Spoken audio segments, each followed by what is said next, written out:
جیسا کہ سورہ البقرہ آیت نمبر 164، اس میں اللہ سبحانہ و تعالیٰ کہتے ہیں اور جو اتارا اللہ نے بلندی سے پانی، اور جو اتارا اللہ نے آسمان سے پانی، پس حیات دی اس کے ساتھ زمین کو اس کی موت کے بعد، اور پھیلا دیے اس میں تمام دابا سے، یعنی تمام کی تمام حرکت کرنے والی مخلوقات۔ ناظرین، زمین کو مکمل کرنے کے بعد جب خلا سے پانی اللہ سبحانہ و تعالیٰ نے اتارا زمین پر، یعنی جمے ہوئے پانی کے شخابیوں کی زمین پر بارش ہوئی، اس کے بعد وہ شہابیے پگھل کر زمین پر سمندروں کی صورت اختیار کر گئے۔ اس پانی سے زمین پر حیات کا آغاز ہوا۔ یوں زمین پر جتنی بھی حرکت کرنے والی مخلوقات ہیں وہ وجود میں آئیں، خواہ وہ پانیوں میں موجود ہوں، خشکی پر رینگنے چلنے والی یا پھر اڑنے والی، ان تمام مخلوقات کو پانی سے خلق کیا۔ انہی میں بذات خود یہ بشر بھی شامل ہے۔ یوں اس آیت میں بالکل صراحتاً یہ بات موجود ہے کہ جتنی بھی حرکت کرنے والی مخلوقات ہیں یہ تمام کا تمام دابا ہیں، یہ دواب ہیں۔ اس طرح ناظرین اگلی آیت میں دیکھیں، سورہ الانعام آیت نمبر 38، اور نہیں دابا سے زمین میں اور نہ اڑنے والے جو اڑتے ہیں، مگر امم ہے تمہاری ہی طرح، نہیں فرق کیا ہم نے کتاب میں کسی شے سے، پھر یہ اپنے رب کی طرف اکٹھے کیے جائیں گے۔ اس آیت میں بھی اللہ سبحانہ و تعالیٰ نے بالکل واضح کر دیا کہ دابا میں سے جتنی بھی مخلوقات ہے، یعنی جتنی بھی حرکت کرنے والی مخلوقات ہیں، ان میں سے صرف تم واحد ایسے نہیں جن کی حیثیت و اہمیت کی ہے، یعنی تم زمین و آسمانوں میں جڑ کی حیثیت و اہمیت رکھتے ہو، تمہیں زمین کا نظام چلانے کے لیے ایک منظم ترین گروہ کی حیثیت حاصل ہے، بلکہ دابا سے جتنے بھی ہیں، یعنی پرندوں کو لے لیں یا اس طرح سانپوں کو لے لیں، بچھوؤں کو لے لیں، یعنی جتنی بھی ایسی مخلوقات ہیں ان کو بطور گروہ سامنے رکھ لیں تو ان کی مسل ایسی ہی ہے، وہ سب تمہاری ہی مسل امم ہیں۔ اور ان میں پھر اللہ سبحانہ و تعالیٰ نے اڑنے والی مخلوقات کو محسوس کر دیا، جس کے پیچھے بہت بڑی وجہ ہے، جس پر انا علینا بیانہ کے تحت تفصیل سے بات ہوگی۔ اس طرح ناظرین اگلی آیت میں دیکھیں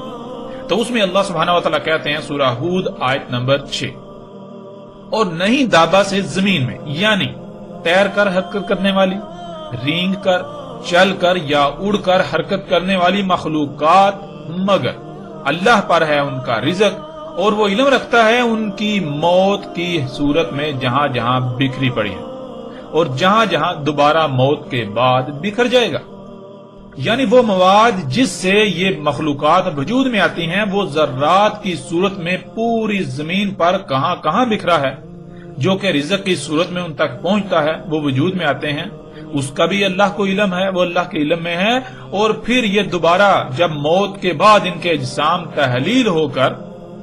ذرات کی صورت میں پوری دنیا میں بکھر جاتے ہیں، اس کا بھی اللہ کو علم ہے۔ اس طرح ناظرین اگلی آیت میں دیکھیں، سورہ نحل آیت نمبر 49، اور اللہ ہی کے لیے سجدے میں ہے جو بھی آسمانوں میں ہیں اور جو بھی زمین میں ہیں، دابا سے، یعنی تیرنے والی، رینگنے والی، چلنے والی اور اڑنے والی مخلوقات سے، اور ملائکہ سے، اور وہ نہیں اپنی بات یا مرضی وغیرہ کو اس کے حکم پر ترجیح دے کر خود کو بڑا کہنے والے۔ ناظرین اس آیت میں بھی اللہ سبحانہ و تعالیٰ نے آسمانوں اور زمینوں میں مخلوقات کو 3 حصوں میں تقسیم کیا۔ ایک، آسمانوں اور زمینوں میں جو کچھ بھی ہے، جیسے کہ پہاڑ ہوں، درخت ہوں، سمندر ہوں، یا جتنی بھی ایسی مخلوقات ہیں، خواہ وہ جو انسان سے پوشیدہ ہیں یا پھر ظاہر۔ اور دوسرا دابا، یعنی تمام کی تمام حرکت کرنے والی مخلوقات، جن میں انسانوں جو کہ بشر ہیں ان سمیت پانیوں کی حرکت کرنے والی مخلوقات، خشکی پر حرکت کرنے والی مخلوقات اور اڑنے والی مخلوقات کو دابا قرار دیا۔ اور تیسرا ملائکہ، تو اس آیت میں بھی ناظرین لفظ دابا بالکل واضح ہو جاتا ہے۔ اسی طرح اگلی آیت میں دیکھیں،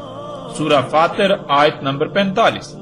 اور اگر پکڑ کرتا اللہ انسانوں کو ساتھ اس کے جو وہ کسب کرتے ہیں،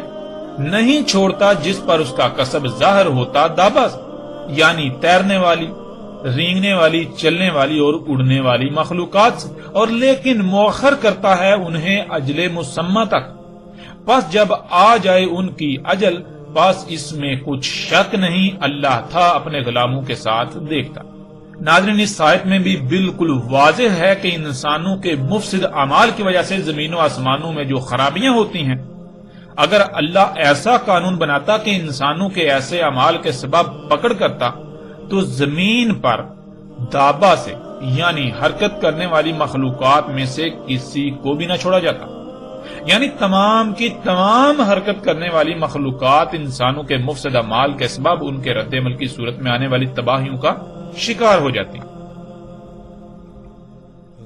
لیکن اللہ نے ایسا قانون بنا دیا کہ ساتھ ساتھ زمین کی اصلاح ہوتی رہے، اور صرف وہی لوگ اس تباہی کا شکار ہوں جو اس کے ذمہ دار ہیں، یا پھر جو ان کے فساد کے سبب اس قدر فساد کا شکار ہو چکے ہیں کہ ان کا وجود کالعدم کیا جانا ناگزیر ہو جائے،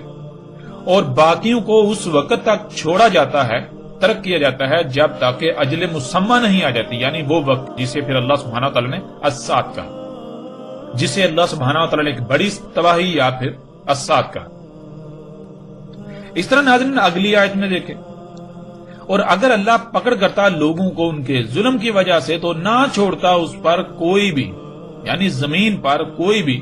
دابا سے، یعنی تیرنے والی، چلنے پھرنے، رینگنے اور اڑنے والی مخلوقات سے، اور لیکن وہ مؤخر کرتا ہے جو اس نے اجل مقرر کی ہوئی ہے اس تک، پس جب آ جائے اجل ان کی، نہیں انہیں اس سے مؤخر کرتا لمحہ بار بھی، اور نہ آگے بڑھاتا ہے لمحہ بار۔ اس طرح اگلی آیت سورہ نور کی آیت نمبر 45، اور اللہ نے خلق کیا تمام دابا، یعنی تیر کر، رینگ کر، چل کر اور اڑ کر حرکت کرنے والی مخلوقات کو پانی سے، پس ان میں سے کچھ اپنے پیٹ پر چلتے ہیں، یعنی پیٹ پر چلتے ہوئے حرکت کرتے ہیں، اور ان میں سے کچھ 2 ٹانگوں پر، اور ان میں سے کچھ 4 پر۔ خلق کرتا ہے اللہ جیسا اس کا قانون ہے، یعنی قدر میں کر دیا، اس میں کچھ شک نہیں اللہ ہے ہر شے پر قدیر۔ ناظرین اس آیت میں تو اللہ سبحانہ وتعالی نے مزید کھل کر صراحت کے ساتھ یہ بات واضح کر دی کہ دابا میں سے کچھ ایسی ہیں، یعنی سٹیپ بائی سٹیپ، مرحلہ بمرحلہ آگے بڑھنے والی، آگے حرکت کرنے والی مخلوقات میں سے کچھ ایسی ہیں جو رینگ کر چلتی ہیں اپنے پیٹ کے بل، اور کچھ ایسی بھی ہیں جو 2 ٹانگوں پر چلتی ہیں، اور کچھ ایسی ہیں جو 4 ٹانگوں پر چلتی ہیں۔ اب ناظرین اس سے بڑھ کر اور کس طرح واضح ہو سکتا ہے کہ دابا کیا ہے، اور پھر کون نہیں جانتا کہ زمین پر 2 ٹانگوں پر چلنے والی مخلوقات میں بذات خود اس بشر کا بھی شمار ہوتا ہے۔ بشر کی 2 ٹانگیں ہیں، یعنی آپ اپنی ذات میں غور کریں، آپ دیکھیں کیا آپ کی 2 ٹانگیں نہیں ہیں جن پر آپ چلتے ہیں؟ تو اللہ سبحانہ وتعالی نے اس بشر کو بھی، یعنی یہ جو انسان بشر ہیں، ان کو بھی دابا کہا۔ اور اس کے علاوہ قرآن میں اور بھی آیات ہیں جن میں اللہ سبحانہ وتعالی نے یہ جو بشر ہیں انہیں دابا سے کہا۔ پھر اسی طرح آگے اگلی آیت سورہ العنکبوت آیت نمبر 60، اور کتنی ہی تھیں دابا سے، یعنی تیر کر، رینگ کر، چل کر اور اڑ کر حرکت کرنے والی مخلوقات سے، نہیں اٹھائے ہوئے تھیں اپنا رزق، اللہ انہیں رزق دیتا تھا، اور صرف وہی تمہیں بھی رزق دیتا تھا، اور وہی ہے السمیع العلیم۔ اس طرح اگلی آیت میں دیکھیں سورہ لقمان آیت نمبر 10، خلق کیا آسمانوں کو بغیر ستونوں کے، دیکھ رہے ہو انہیں، اور ڈال دی زمین میں چوٹیاں کہ ہلے نہ تمہارے ساتھ، اور پھیلا دیا اس میں تمام کا تمام دابا، یعنی پھیلا دی اس میں تمام کی تمام حرکت کرنے والی مخلوقات جو تیر کر،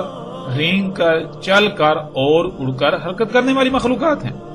اور اتارا آسمان سے پانی، پس اگایا اس سے تمام کریم جوڑوں سے۔ اس طرح ناظرین اگلی آیت میں دیکھیں سورہ سبا آیت نمبر 14۔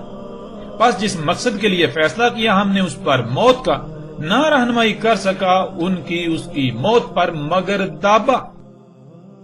کھا گیا اس کی سہارے کے لیے ٹیک لگانے والی چھڑی کو۔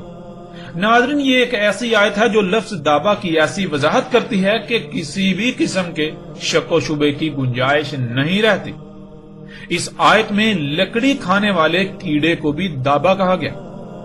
جب آپ لکڑی کھانے والے کیڑے میں غور کریں تو آپ یہ جان کر دنگ رہ جائیں گے کہ لکڑی کھانے والا کیڑا نہ صرف مرحلہ با مرحلہ آگے بڑھتا ہے یعنی ارتقا کرتا ہے، بلکہ وہ رینگتا بھی ہے،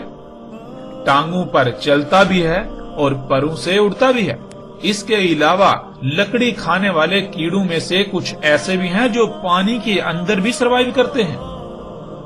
یعنی نہ صرف خشکی بلکہ وہ پانی میں بھی زندہ رہنے کی صلاحیت رکھتے ہیں۔ مثلا ناظرین، جب یہ کیڑا وجود میں آتا ہے تو کچھ وقت تک یہ رینگ کر چلتا ہے، رینگ کر حرکت کرتا ہے۔